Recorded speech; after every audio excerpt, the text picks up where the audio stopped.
전세계 외신들이 일제히 이 소식을 전했습니다.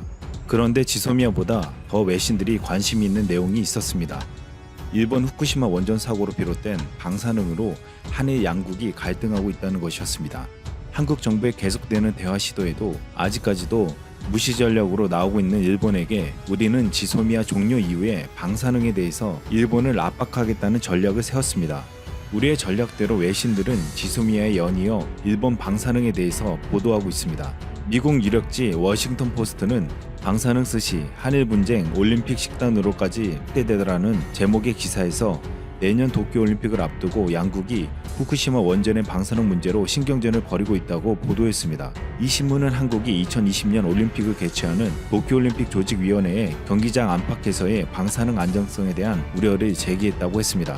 또한 한국 측이 방사능 문제를 일본을 공격하는 또 다른 수단으로 이용하고 있다고도 전했습니다. 신문은 또한 대한체육회가 올림픽 현지에서 선수들에게 제공되는 식품들의 방사능 오염 가능성 때문에 선수단 자체 식당을 운영하는 방안도 검토하고 있다고 소개했습니다. 한국의 식품의약품안전처가 방사능 오염 우려로 후쿠시마 등에서 수입되는 일본산 식품에 대한 안전검사를 2배 강화하기로 한 사실도 전했습니다. 또한 후쿠시마 원전 운영사인 도쿄전력이 후쿠시마 원전 오염수를 해양에 방류하려는 계획에는 환경단체들과 지역 어민들이 강하게 반대하고 있다고 했습니다. 신문은 이 밖에도 문재인 대통령이 참석한 지난 6월 오사카에서 열린 주요 20개국 정상회의 실무 오찬에서 후쿠시마산 쌀밥이 제공됐으나 문 대통령은 밥이 나오기 전에 자리를 떴다고 청와대 관계자를 인용해 소개했습니다. 미국 경제 전문 매체 블룸버그도 후쿠시마 원전에서 방출되는 방사능이 한일 양국 갈등의 새로운 원천이 되고 있다는 소식을 전했습니다.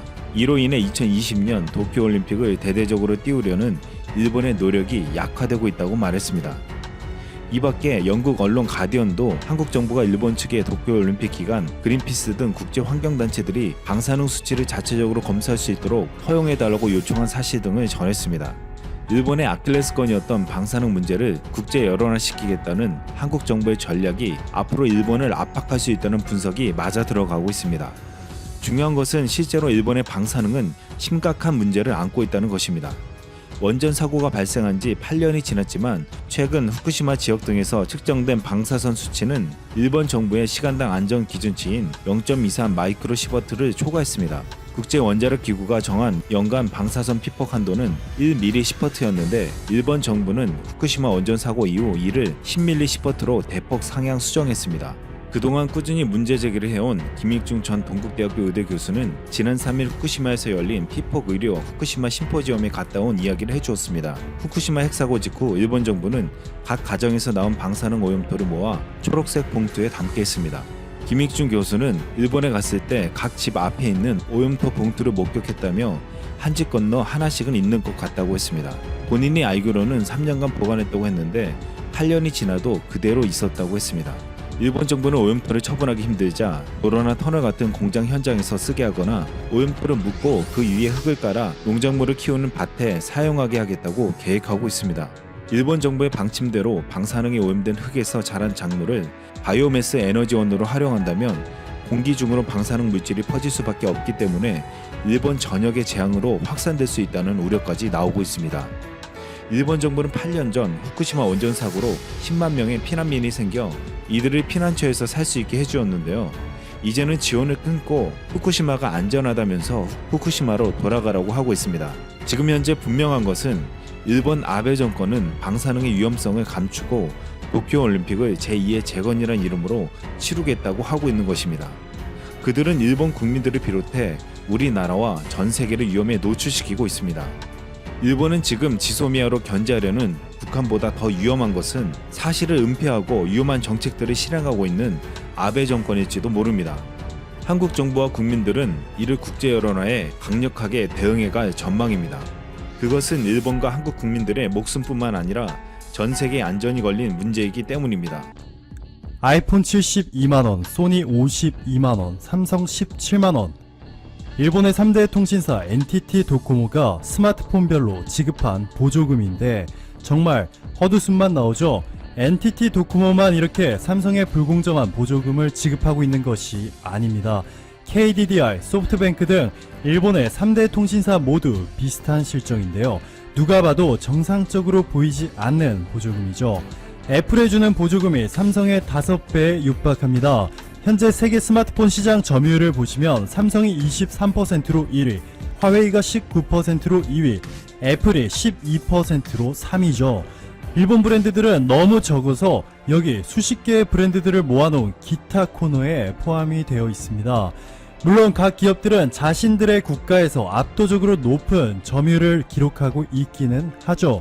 한국에서는 삼성의 점유율이 60% 이상, 애플이 20%대, 반대로 미국에서는 애플이 50% 이상으로 1위, 삼성이 20%대의 점유율을 확보하고 있죠. 하지만 이는 전혀 이상해 보이지가 않습니다. 유통비용과 수입품들에 대한 관세를 적용하고 나면 한국에서는 애플이, 반대로 미국에서는 삼성 스마트폰이 비싸질 수밖에 없기 때문이죠.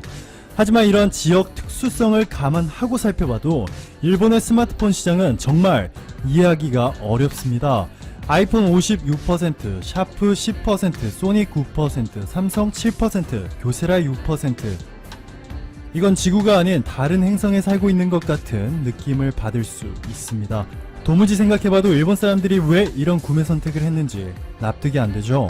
그런데 이 사기적인 수준의 차별적 보조금을 보시면 어느 정도 이해가 됩니다. 원래는 애플의 아이폰 XR이 100만원, 소니 엑스페리아가 80만원, 삼성 갤럭시 노트 9이 100만원 정도에 출시가 되었습니다.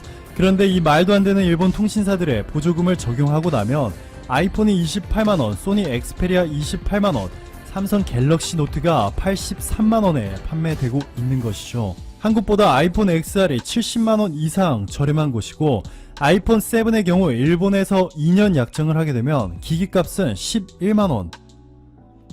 이런 악조건에서 지난해 삼성이 7%의 점유율을 기록한 것도 정말 대단해 보입니다.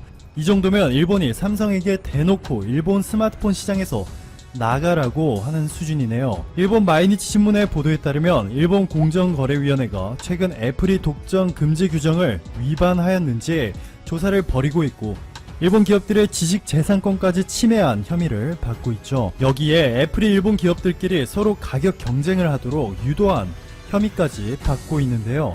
그럼에도 불구하고 일본의 공정거래위원회는 이런 언급을 하게 됩니다. 애플이 스마트폰과 다른 시장에서 독과점적 위치를 차지하고 있으며 미국의 대기업인 애플과 거래를 잃게 되면 일본 기업들에게 심각한 타격을 줄 것이다. 트럼프의 부탁 한마디에 미국산 가축용 옥수수 250만 톤을 전부 사겠다고 한 아베 총리가 이끌고 있는 국가이다 보니 역시 일본 공정거래위원회도 미국 기업에 대한 따뜻함이 남다르네요. 자, 그런데 올해 11월부터 일본이 한국을 벤치마킹한 단통법과 통신 규제를 시행합니다. 일본 총무성이 단말기 판매 규제 세부 규정을 공개하였는데 2년 약정에 따른 지원금을 최대 2만엔, 하나로 약 22만원으로 제한한다는 내용이 포함되어 있습니다. 이제 일본에서 아이폰 전성시대가 완전히 막을 내리겠죠. 그동안 말도 안 되게 높은 보조금으로 일본 시장을 독식해온 아이폰은 물론이고 삼성의 갤럭시에 비해 가격이 저렴했다는 장점밖에 없었던 일본의 소니, 샤프 스마트폰들이 절체절명의 위기를 맞이하게 된 것입니다. 이렇게 일본의 불공정한 중앙통제식 스마트폰 시장이 겉보기에는 일본 경제에 이득이 되는 듯 보이겠죠. 소니, 샤프와 같이 스마트폰을 만드는지조차도 몰랐던 일본 기업들이 삼성보다 스마트폰을 많이 판매하는 이 기적같은 현상을 감상할 수 있으니 일본 입장에서는 얼마나 황홀감을 느꼈겠습니까? 그런데 우리의 유명한 경제학자 아담 스미스가 말한 것처럼 보이지 않는 손, 즉 기업들이 시장에서 알아서 공정하게 경쟁하도록 냅둬야 경제의 효율성이 극대화됩니다. 일본처럼 애플과 일본 회사들에는 높은 보조금을, 삼성에는 낮은 보조금을 주는 등 지나치게 개입하게 되면 일본 입장에서는 소니와 샤프가 약간의 이익을 챙기는 대신에 일본 내 총 휴대폰 판매 대수가 감소하는 등 일본 경제 전체에는 득보다 실이 큽니다. 좀 더 깊은 이해를 원하시는 분들은 자중 손실을 검색해 보시면 좋을 것 같습니다. 자, 일본 기업과 일본 경제는 어찌되었든 우리가 신경 쓸 바가 아니죠. 다가오는 11월에 있을 일본 단통법 개정안 시행은 삼성에게 있어서 일본 스마트폰 시장 판도를 완전히 뒤엎을 절호의 기회가 되겠습니다. 2016년 3.4%까지 추락했던 삼성의 일본 스마트폰 시장 점유율은 최근 출시된 갤럭시 S10 효과에 힘입어 10% 근처까지 회복하였는데요. 일본 단말기 규제 법안 내용을 보시면 지원금 상한선이 2만엔으로 제한되고 단말기와 요금 상품을 분리해서 판매, 고지해야 하기 때문에 더 이상 삼성의 갤럭시만 심각한 차별을 받는 일이 사라질 것이고 최소 현재의 2배 수준의 점유율 20%까지는 빠르게 치고 올라갈 것이